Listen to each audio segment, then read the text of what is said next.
Selamat pagi, perkenalkan nama saya Novita Nebaho dengan NIM 20030300013. Saya dari kelas 20A dengan prodi Pendidikan Biologi. Nah, adapun tujuan dari saya membuat video ini yakni untuk memenuhi tugas kuliah saya dengan mata pembelajaran yaitu strategi pembelajaran biologi. Nah, agar tidak memperpanjang waktu, maka saya akan langsung memulai video mengajar saya. Sekian dan terima kasih. Pagi anak-anak sekalian, bagaimana kabarnya hari ini? Baiklah, jika semua anak-anak ibu baik, ibu juga senang. Sebelum kita memulai pembelajaran kita hari ini, alangkah baiknya kita berdoa terlebih dahulu agar setiap pembelajaran yang terlaksana hari ini bisa berjalan dengan lancar. Kita berdoa selesai. Nah, baik, sebelum Ibu memulai pembelajaran hari ini, Ibu akan mengabsen siswa-siswi sekalian terlebih dahulu. Selvi Siombing, ya hadir. Yala Silitonga, ya. Lalu ada Dermawati, ya.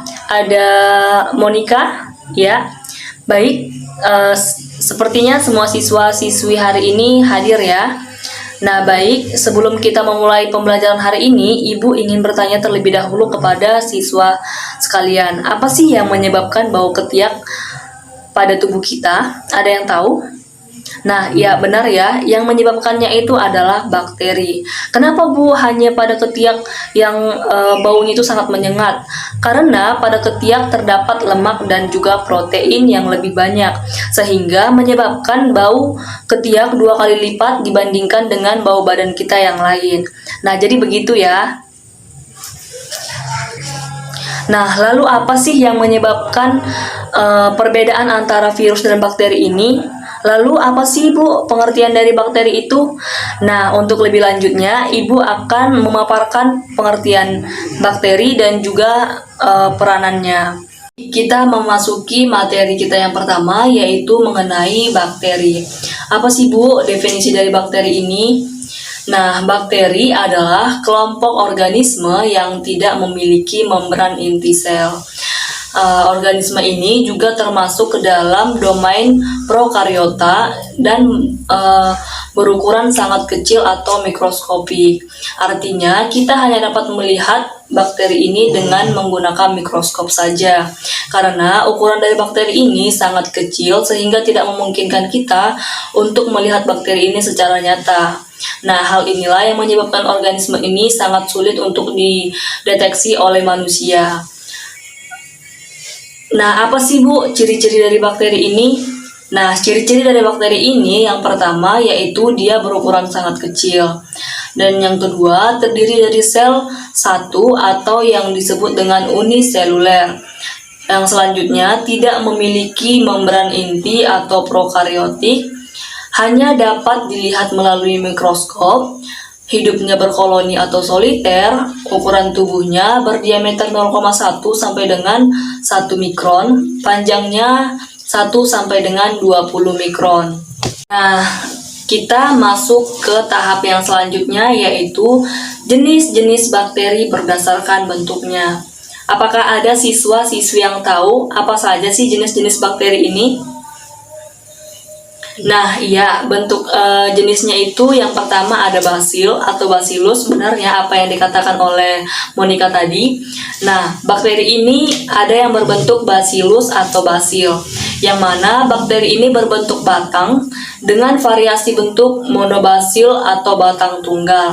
Dan ada juga diplobasil atau batang berkoloni dua-dua, streptobasil batang berantai, contohnya yaitu Lactobacillus, dan juga ada Azotobacter. Nah, yang kedua itu ada Coccus atau bakteri berbentuk bulat seperti bola. Variasi bentuknya berupa Diplococcus atau berbentuk bola berkoloni dua-dua. Apa saja contohnya? Contohnya yaitu ada Neisseria dan ada juga Sarcina sp. Yang ketiga itu ada spiral atau spirillum, yang mana bakteri berbentuk lengkung spiral. Contohnya itu seperti Treponema dan Pallidum. Yang selanjutnya itu ada koma atau vibrio. Bakteri ini berbentuk seperti tanda koma. Contohnya itu apa? Contohnya itu adalah Vibrio Bolacerae. Nah, untuk lebih lanjutnya nanti Ananda sekalian boleh melihat PPT Ibu.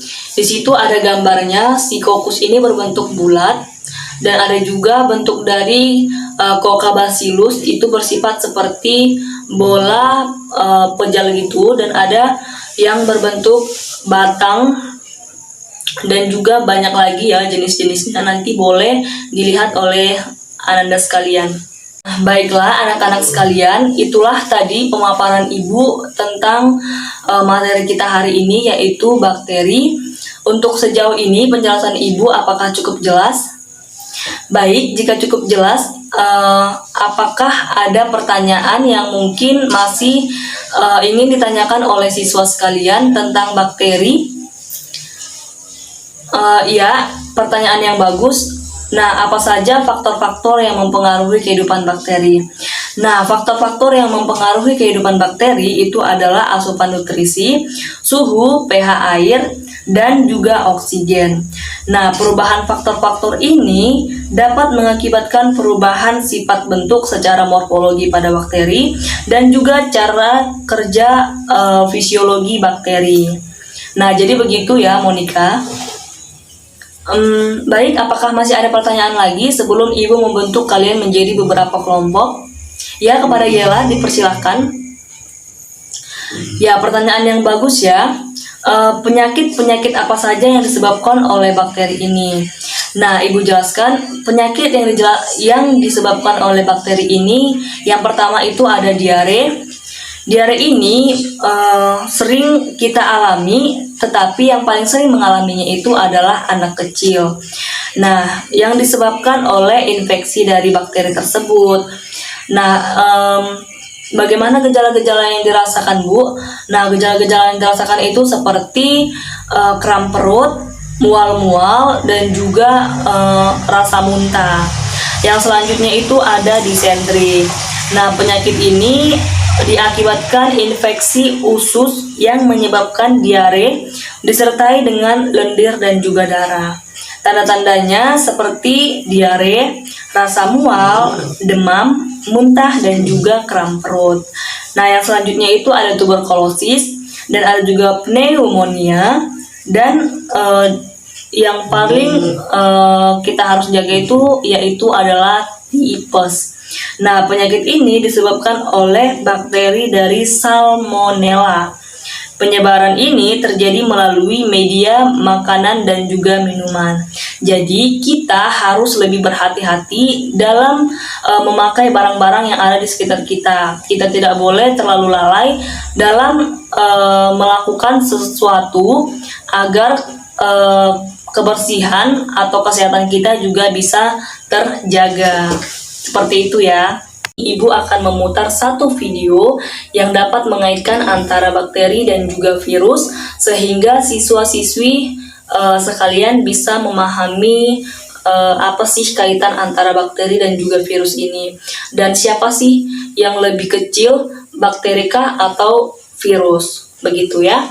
Jadi Ibu mengharapkan kalian bisa memahami video yang akan Ibu putar ini. Sekian dan terima kasih.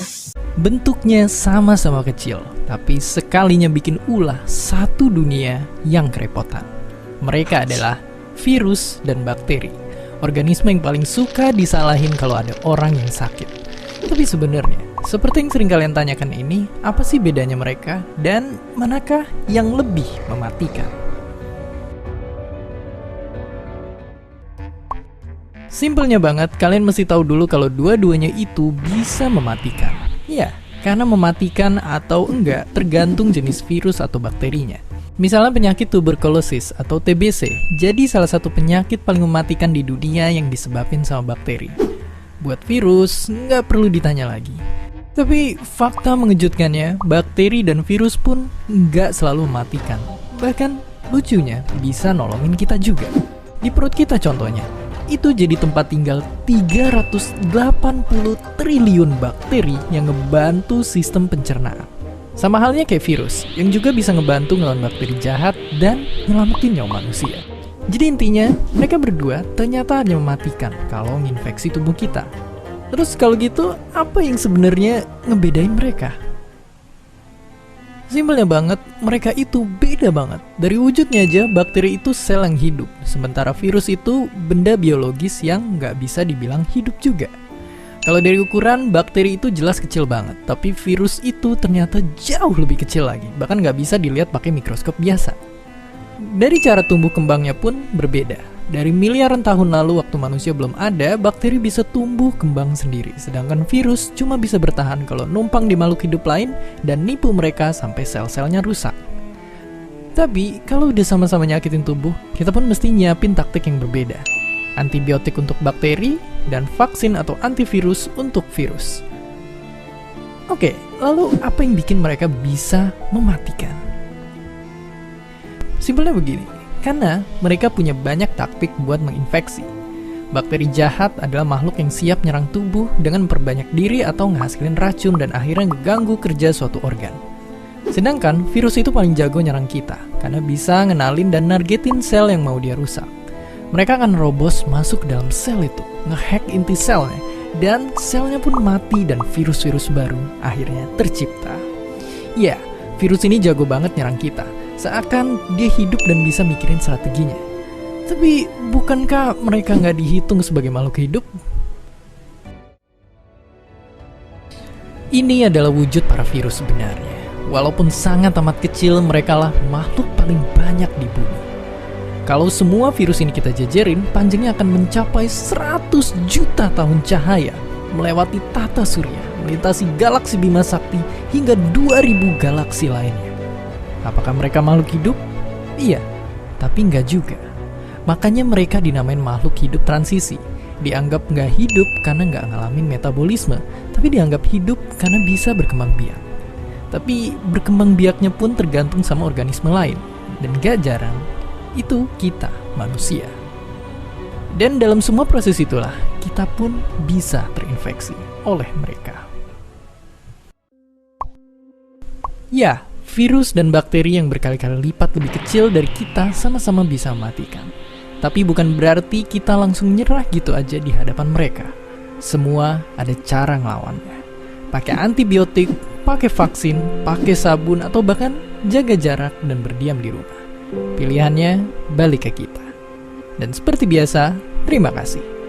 Jika sudah tidak ada lagi pertanyaan-pertanyaan yang ingin disampaikan oleh anak-anak sekalian, maka di sini Ibu akan membentuk kalian menjadi 2 kelompok.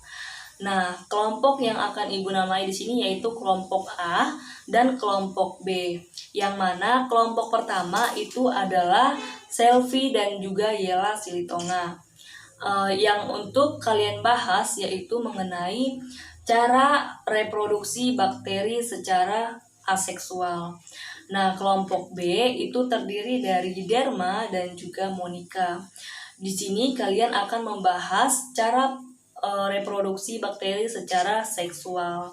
Nah, jadi kalian harus berdiskusi terlebih dahulu dan lalu akan mempresentasikan hasil diskusi kalian di depan kelas. Baik, sudah bisa dimulai ya anak-anak diskusinya, karena Ibu sudah membagikan bagian-bagian yang ingin kalian kerjakan. Nah, baik, apakah kelompok 1 telah selesai mendiskusikan hasil diskusinya? Kalau sudah, boleh ya memaparkannya di depan kelas. Apakah sudah selesai? Nah, baik, jika sudah selesai, boleh ya langsung dipaparkan di depan kelas. Nah, untuk kelompok A dipersilahkan untuk mempresentasikan hasil diskusinya. Bagus sekali ya untuk kelompok 1, pemaparannya begitu sempurna, begitu lengkap, sehingga memudahkan teman-temannya untuk memahami lebih lanjut mengenai reproduksi aseksual dari bakteri tersebut. Nah, yang selanjutnya kita akan mendengar hasil diskusi dari kelompok 2. Apakah kelompok 2 telah selesai berdiskusi mengenai reproduksi seksual? Kalau sudah selesai boleh ya dipresentasikan di depan teman-temannya agar bisa didengarkan dan agar bisa dipahami secara bersama-sama. Untuk kelompok 2, Ibu persilahkan. Nah, penjelasan dari kelompok 2 ini juga tidak kalah bagusnya dari kelompok 1 atau kelompok A. Keduanya ini benar-benar sangat bagus ya menjelaskan. Ibu sangat bangga kepada kalian. Berarti kalian bisa memahami dan bisa mendengarkan apa yang Ibu sudah jelaskan tadi. Nah, jadi kesimpulan dari hasil presentasi kalian ini dapat Ibu simpulkan yaitu reproduksi bakteri ialah perkembangan bakteri. Bakteri bereproduksi dengan dua cara, yaitu yang pertama aseksual dan yang kedua seksual. Kalau untuk yang aseksual dilakukan dengan menggunakan pembelahan sel atau binar melintang. Sedangkan reproduksi secara seksual dilakukan dengan cara transformasi dan juga konjugasi. Nah, namun proses perkembangbiakan secara seksual ini berbeda dengan eukariota lainnya. Disebabkan dalam proses perkembangbiakan tersebut tidak ada penyatuan inti sel sebagaimana biasanya pada eukariotik. Yang terjadi hanya berupa pertukaran materi genetik atau yang disebut dengan perkombinasi genetik. Itulah kesimpulan yang dapat Ibu paparkan terkait presentasi antara kelompok A dan juga kelompok B. Di sini Ibu ucapkan terima kasih kepada Ananda sekalian atas berjalannya diskusi hari ini. Nah, di sini Ibu ingin menanyakan lagi kepada siswa-siswi sekalian, apakah masih ada pertanyaan yang kurang dimengerti terkait pemaparan Ibu atau terkait pemaparan dari teman-temannya berdasarkan hasil presentasi dari teman-temannya. Apakah masih ada yang ditanyakan? Boleh ya dipertanyakan, Ibu persilahkan. Baiklah, jika tidak ada lagi pertanyaan, maka Ibu akan memberikan tugas kepada kalian. Nah, tugasnya ini yaitu Ibu ingin kalian membawa kentang yang busuk untuk kita amati di pertemuan selanjutnya. Nah, jadi Ibu bertujuan melakukan praktikum untuk pertemuan kita selanjutnya agar kita dapat memahami lebih lanjut mengenai dari bakteri ini. Begitu ya. Baiklah, karena pertemuan kita hari ini sudah Ibu cukupkan, maka sebelum pulang kita berdoa terlebih dahulu agar kegiatan kita tetap terlaksana dengan baik dan agar Ananda sekalian dijauhkan dari mara bahaya. Sebelum kita pulang, mari kita bersatu dalam doa. Berdoa selesai. Selamat siang Ibu ucapkan kepada anak-anak sekalian. Sekali lagi terima kasih atas partisipasinya dalam pembelajaran hari ini. Selamat siang, dadah.